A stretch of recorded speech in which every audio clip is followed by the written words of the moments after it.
Yeah, brothers, we back. Now, today, man, we're going to be talking about the black family. We're going to be talking about the family. Now, on social media last week, there was this viral story. I was going to do a video on it, but I didn't do the video on it. There was this lady, right? She went on TikTok. She was complaining about how, her baby daddy, she's a 6 baby mama, and this dude is a deadbeat. He don't got no place to stay. He don't got no house. He's homeless, things like that. So it went viral on social media, right?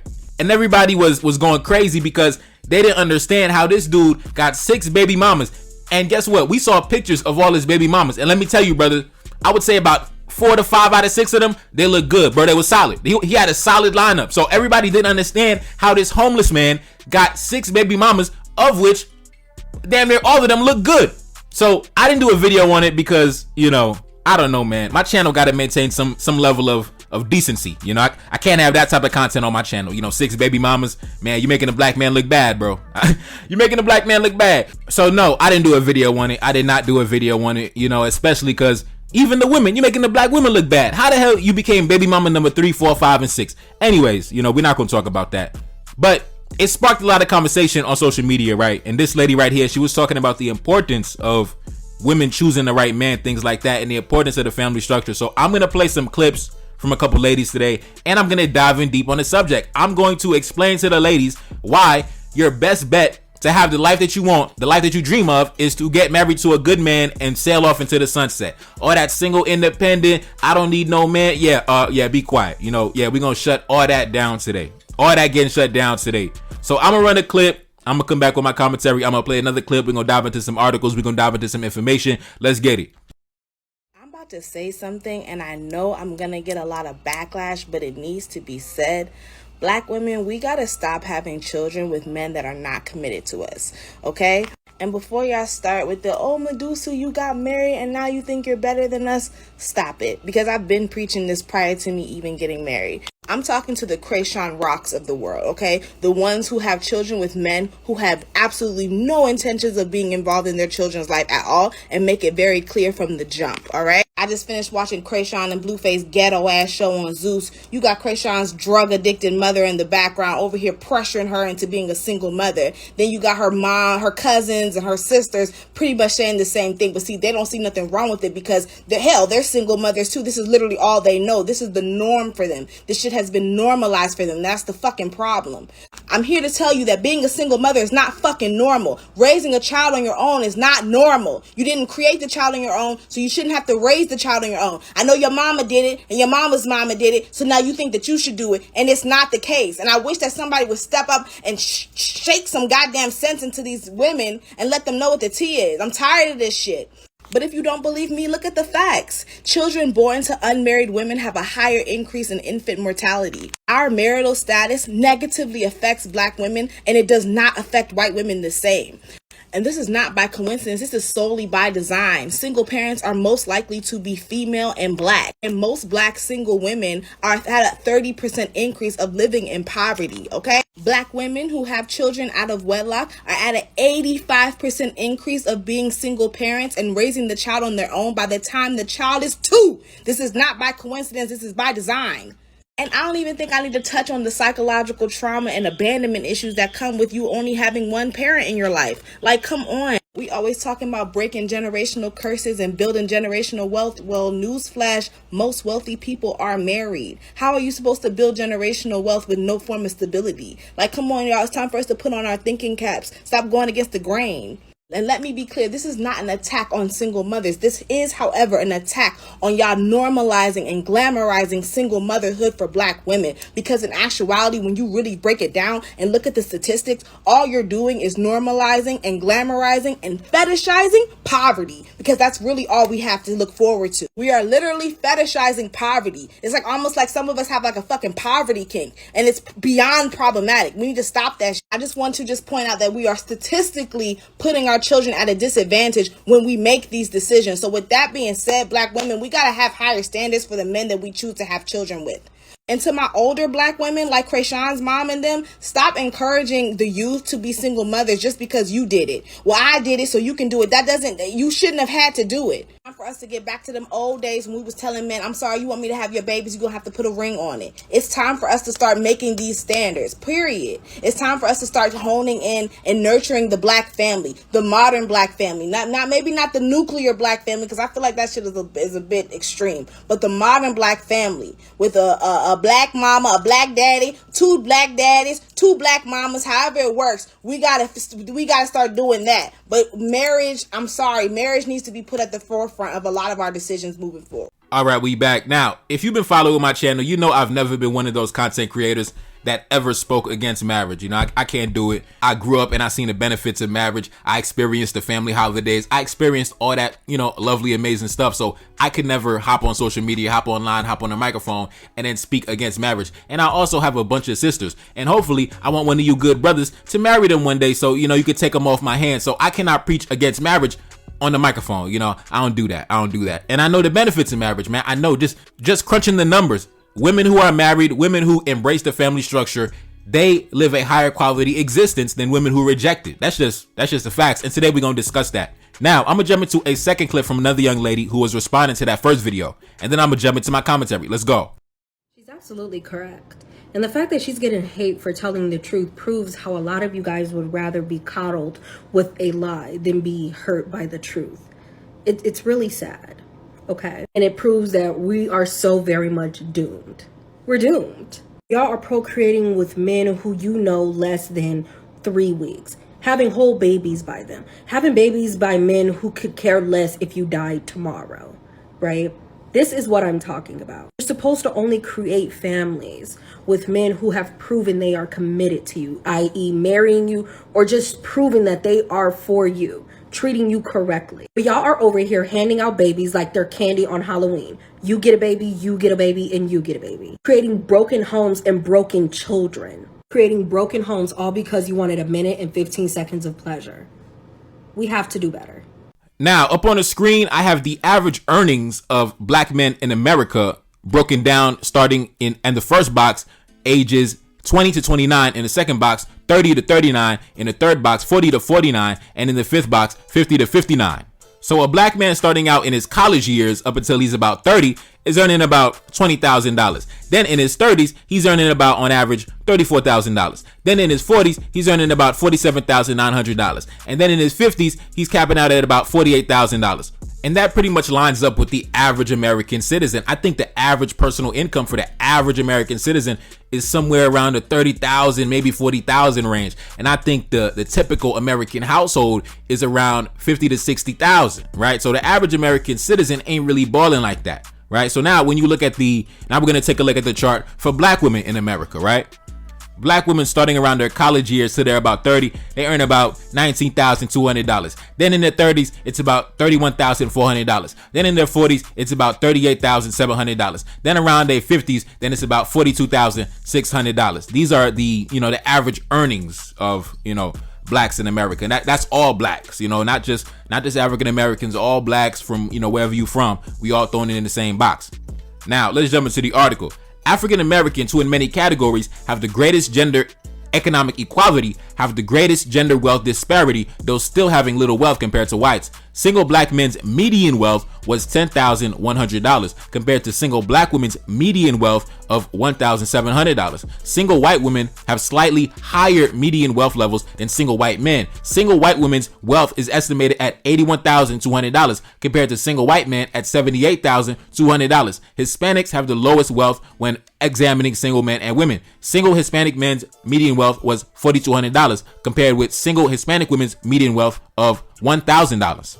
Now, keep in mind, on these calculations, they didn't break it down between age groups, right? They didn't break it down like, okay, this is college age, this is working age, this is elderly age, this is retirement age. They threw it all into the same pot. So don't think the average, college age white woman is worth $81,000. No. They took into account the big rich ladies that got the big alimony settlements as well. The elderly women who the husband died and left her all the money. So keep in mind, it's not broken down by age groups. It's broken down by everybody thrown into the same pot. Now let's continue.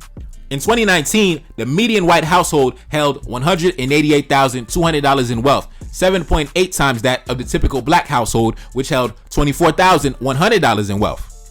Now, to solidify the point on why marriage is economically beneficial, you notice how when they broke these different demographics down individually, right? The single black man, he only got $10,000 by himself. The single black woman, she only got like $1,700 by herself. But when you bring them together in a typical household, now you got $24,000, right? And even the white woman by herself, she only got about, $80,000. The white man by himself, he got like $79,000. But when you bring them together though, in the household, in a family structure setting, now they are approaching $200,000 in wealth. You see, that right there is the number one benefit. That right there. Because guess what? Two people is always going to smack you up as an individual. You riding solo, you playing solo. Two people is going to destroy you on the goddamn battlefield. Now let's continue. It is worth noting that the levels of average wealth, notice it's a median versus average. I'm not going to take you out of math class. You should have paid attention back in the goddamn 6th grade when they was teaching us this level of mathematics. I'm not going to stop and teach y'all math. You should know the difference between median and average. Just follow along. It is worth noting that the levels of average wealth, which are more heavily skewed by households with the greatest amounts of wealth, are higher. White households reported an average wealth of $983,400, which is 6.9 times higher than that of black households, which reported $142,500. While median wealth is more reflective of the typical household, the scales of average wealth is indicative of the outsized levels of wealth held by the richest households. Now, if you didn't understand the difference between median and average, that pretty much broke it down. The median is more representative of the average person, right? The average individual, while the average takes into account basically everybody dump into the same pot. The big rich families to the poorest, most impoverished families, and then you find the average. So then basically the average wealth, of the white households, when you combine all the millionaires, the billionaires, the captains of the industry, you're gonna come around at about $1 million straight up. And then the black households, you're gonna come around at $100,000, about $150,000. Right? But that's not the average, right? That's not representative of the typical white person. The typical white person is not approaching millionaire status. You know what I mean? Just like the typical black person ain't pulling in, 150, stacks. That's just combining all the big rich families. Yes, the rich families, because guess what? The wealth is concentrated in the hands of families, not single people, not single women, not single men. Okay? The richest women in the world, they got their money through inheritance, through divorce, through alimony, through their father, through their grandfather. And the richest men in the world, they're typically married. That's just how it goes. That's just how it goes, man. That's just how it goes. Now, let's continue. According to the census report, household wealth was higher with age regardless of marital status, but married couples continue to claim the highest net worth of all age groups, and unmarried women claim the lowest. Hey man, listen. I'm just telling y'all ladies, man, y'all say y'all want to be independent, y'all want to do it alone, but I'm just telling you, good luck, because guess what? That married woman, she gonna dust you every time. She gonna dust you every single time. You're never gonna catch up to the married women.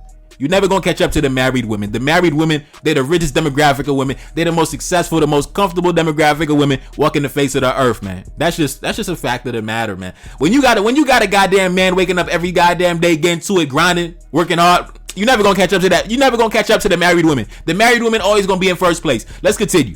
Larger gender wealth gaps indicate that many women-headed families have smaller financial cushions than those families headed by men, the Fed wrote in 2021. Savings and other assets blunt the impact of personal economic crisis, like losing incomes or being laid off. Let's jump into another article. According to researchers at the Insight Center for Community Economic Development based in Oakland, single white women in their prime working years. See, now they're breaking it down into different age groups. The women in their working years, right? So we're not talking about the women who got the big alimony settlement, who inherited the money when the husband died, who's 75 years old, sitting on a goddamn crazy estate. We're talking about the women in their prime working years, the young women just jumping into their careers. Let's jump into the article. Single women in their prime working years, age 36 to 49, have a median wealth of $42,600, while the median wealth for single black women in their prime working years is only $5. For all working age black women age 18 to 64, their median household wealth is only $100, man, $100. Now you remember what the other article said. The typical median black household, the married black man and woman working together as a team, they're approaching $25,000 in household wealth, while the single black woman don't even got $500 in wealth by herself in her prime working years. But if she partnered up with a black man, right, a black man who's getting up and going to work every goddamn day, and I'm not even talking about, an elite black man, making $200,000. If she just partners up with the average black man, just the median household wealth, bro, just partnering up with a black man, her wealth levels go up damn near 200 times, bro. 200 times just by taking that one action, just by crunching the numbers, man. So listen, I'm just telling y'all ladies, that's what it is, man. The black family is an economic vehicle for you. You can reject it all you want, but it is what it is, man. It is what it is. Let's continue. Hispanic women in the same age group have a median wealth of $120. Married white women have a median wealth of $167,000. Man, goddamn. Married black women have a median net worth of $31,500. Now, look at that, man. Look at that. Look at that. If you remember in the previous article, they said the overall single black female demographic, counting, the working age to the elderly age, it tapped out at about $1,700. But the married black woman, when she gets married, her net worth shoots up past $30,000. And even with the white woman by herself, overall, her median wealth is like $80,000. But when she partners up with the white man, she blows past that $150,000, approaching $200,000. I'm telling you. Marriage is an economic vehicle for all women, not just black women, but black women especially, but all women. You can see the difference. You can see it's a big difference. It's a big difference. Let's continue. Now the article goes on to say, wait, what about the brothers? Now that doesn't let the brothers off the hook. Over 70% of all children born in the black community are born to a single woman. Single women are 60% more likely to live in poverty, and combine that with being a black female, and their chances of poverty increase by 20%. So even though the black woman has been holding down the black family, despite the black man not being present, she must do better as far as building wealth. Now, when the black man is present, you can see the difference. So brothers, at the same time, like I said, yeah, you got to stop getting these women pregnant. If you don't see a future with her, if she is not compatible with you, you got to value yourself more. You got to value yourself more than just be, dumping off in random women, getting women pregnant. You got to relax, man, because you got to relax. You got to relax because that is what contributes to, these single family households, being worth like $100, but when you combine that, you see the wealth levels increase by a large amount. So we have to stop, if you don't see that she's worthy of being the mother of your child, then don't give her the seed, man. That's all I can say. Don't give her the seed. Now, typically, unfortunately, those at the bottom economically on the economic ladder, they seem to make the most babies. I noticed that, successful, intelligent black couples, they don't really make a bunch of babies like that. You'll see they have like, 2 kids, 1 kid, 2 kids, 3 kids maybe. But it's usually those on the bottom of the economic hierarchy. They're the ones with, 6 kids, 8 kids, 6 baby mamas, like that other dude who was homeless in the beginning of the video.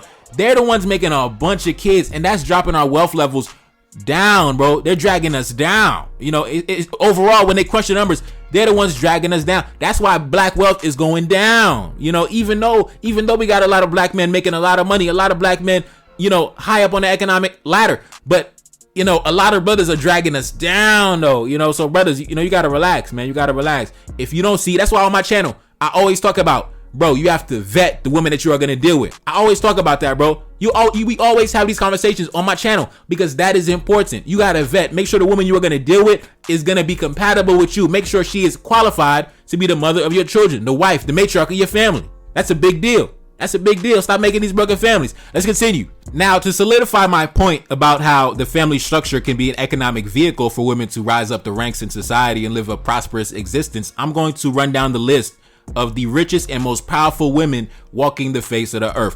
Number 1, Françoise Bettencourt. She is I believe she is an heiress to the L'Oreal fortune, one of the largest cosmetic and beauty companies in the world. She inherited her fortune from her mother, Liliane Bettencourt, who was the principal shareholder of L'Oreal until she passed away. And Liliane, she inherited the fortune from her father, Eugene Schuller, who is a French chemist and an entrepreneur who founded L'Oreal back in the early 1900s. And I believe the net worth of Françoise Bettencourt Myers is about $85 billion. $85 billion. All thanks to her grandfather. Now let's continue. Number 2, we got Alice Walton. Alice Walton is an American billionaire heiress who inherited her wealth from her family's involvement in Walmart. We already know, she's the daughter of Sam Walton, the founder of Walmart. She inherited a significant portion of her wealth from her father's estate. Yeah, the family structure. Back at it again. Let's continue. Number 3, the third most powerful woman walking the face of the earth is Mackenzie Scott, the ex-wife of Mr. Jeff Bezos. You know, that's self-explanatory. You know, like I told you, if it ain't the daddy, it's the granddaddy. If it ain't the granddaddy, it's the husband. Yeah, that divorce settlement. Yeah, the check cleared, and now she's the third most powerful woman walking the face of the earth. Let's continue. Number 4. Is it number 4? Yeah, number 4. Julia Koch, or is it Julia? I believe I'm pronouncing it right. Yeah, Julia Koch. She is a American billionaire heiress who inherited her wealth from her late husband, David Koch. David Koch, one of the co-owners and executives of Koch Industries, one of the largest privately owned companies in all of the United States, involved in a wide range of industries, including energy, chemicals, manufacturing, finance, etc., etc. I'm telling you, ladies, you want to be independent, you want to do it by yourself, you're never going to catch up to the women that are married. You're never going to catch up to the women that are married. You're never going to catch up to these women who come from these family structured environments. You're never going to catch up to them, bro. You're just never going to catch up. So you can reject it all you want, but at the end of the day, the mathematics is against you. Let's continue. Next up on the list, I believe we are at number 5. We have Miriam Adelson. As you can see, you know, just look at her wrist, man. Just look at the ice on the wrist. You know what I'm saying? Just look at the ice on the wrist and you know who's responsible for that. Now, unlike the women previously mentioned, she did not inherit the wealth from, you know, her father or her grandfather. Her wealth is by her association with the wealth of her husband, Sheldon Adelson, a highly successful entrepreneur and investor known for his involvement in the casino and resort industry, as well as many other businesses. His wealth primarily came from his casino and resort empire down in Las Vegas, right? So, yeah, you already know, man. You already know.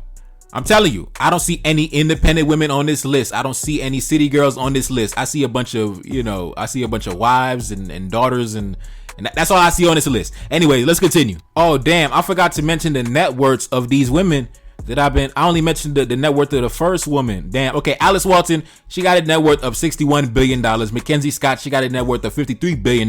Julia Koch got a net worth of $46 billion. Miriam Adelson got a net worth of $38 billion. Now, number 6, we had Jacqueline Mars. Jacqueline Mars, the lady in the middle, she is an American billionaire heiress who inherited her wealth from her family's involvement in the Mars Inc. company.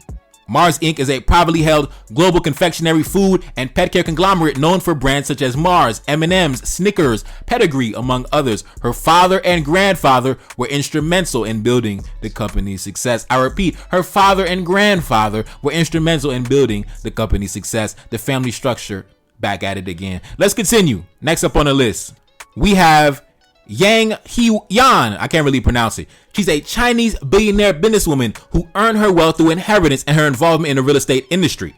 She inherited the majority of her wealth from her father, Yang Guangqing, who founded Country Garden Holdings, a prominent Chinese real estate development company. In 2007, he transferred his controlling stake in the company to his daughter, making her one of the wealthiest individuals on the planet.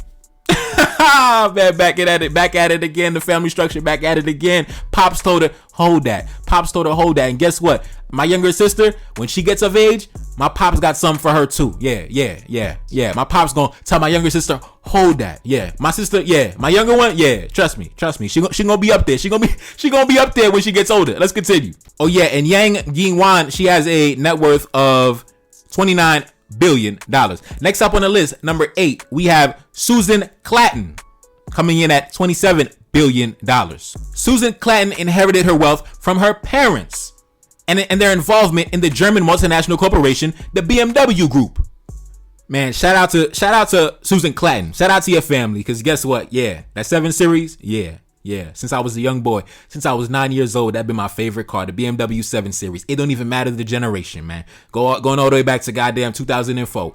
Man, that 7 Series, close to my heart. And yeah. Hopefully my pops let me inherit his 7 Series, because yeah, we gonna keep that in the family. Shout out to y'all, man. Shout out to y'all. You know what I'm saying? Shout out to y'all. Some good white folks over there who made that car, man. Shout out to the white folks that made BMW. Now, Susan Clatton, she is the daughter of Herbert Quant, if I'm not mistaken, right? And Herbert Quant and her family got involved in BMW through their significant investments in the company. I don't think that they created BMW. They kind of got involved through investing in the company and then ended up taking a role of leadership. And her father played a pivotal role in saving BMW from financial hardships back in the 1960s and things like that, when the family decided to invest even more capital at the time when the car maker was actually struggling back in the day. You know, it wasn't popping back in the day, man. You know, but that investment helped transform BMW into the mega successful and iconic manufacturer it is today. And now she is reaping the benefits now as the daughter of Herbert Quantz. Now let's continue. We have Gina Rinehart. Gina Rinehart is an Australian billionaire businesswoman who earned her wealth primarily through her involvement in the mining industry. The majority of her wealth was built upon the foundation created by her father, Lang Hancock, who was a pioneering Australian prospector and a mining magnate who made significant mineral discoveries in Western Australia, including the discovery of iron ore deposits. She inherited her father's mining assets and continued to develop and expand upon it. Family structure, back at it again. Bro, I'm telling you, every woman on this list, the family structure is the reason why she rich. Not being independent, not getting up working, not doing it by herself. No. The men in her family. Just like my sisters, the men in their family, yeah, we gonna hold it down. Now let's continue. Next up on the list, we got Iris von Bona, a Chilean billionaire businesswoman who inherited her wealth from her late husband, Andronica Abaroa, who was a prominent Chilean businessman and the head of the Luxe Group, a conglomerate with interests in various industries, including mining, banking, and beverages. Iris von Bona and her family continue to manage and expand upon the wealth and businesses that her husband left behind. You already know what it is, man. You better find a good man, marry a good man, and ride off into the sunset with that man. And like I said, I already did a video breaking down, just like this video, I broke down the richest black men in the world. And guess what? With the exception of Robert Smith, all of them got black wives. All of them got black children. Even Robert Smith got black children. So, you know, like I said, those black women, they know what it is. They know what it is. So, you know, this is my opinion. You don't gotta agree.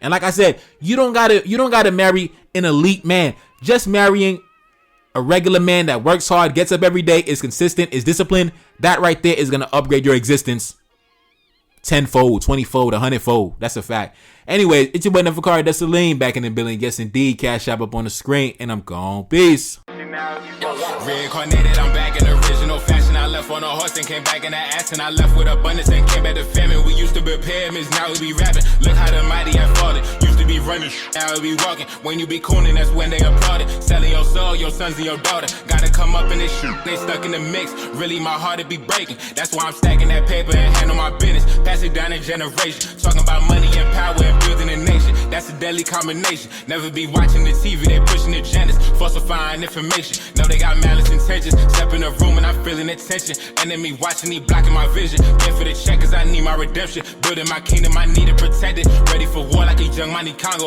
Never decided the team is the motto. Up in the crib and I'm whipping up waffles. Up in the crib and I'm smoking gelato. I'm chilling, I'm taking my pain and make it ambition. I'm blessed by the gods, but I ain't religious. I came for the power, they came for the bitch. They making no hourly wage. I got business, this shit is an art, and they could never be taught. Selling my soul, I can never be bought. Play with my money, I see you ain't caught. Run to the check and I do it for sport. Babylon falling, I go to the source. Packing my luggage and go overseas. Shorty be with me and she so elite. Shorty be chocolate, I'm calling her Hershey. Secret intelligence probably gon' murk me. Don't fuck with brands, cause nigga I'm Haitian. Say the wrong shit and you're smacking their faces.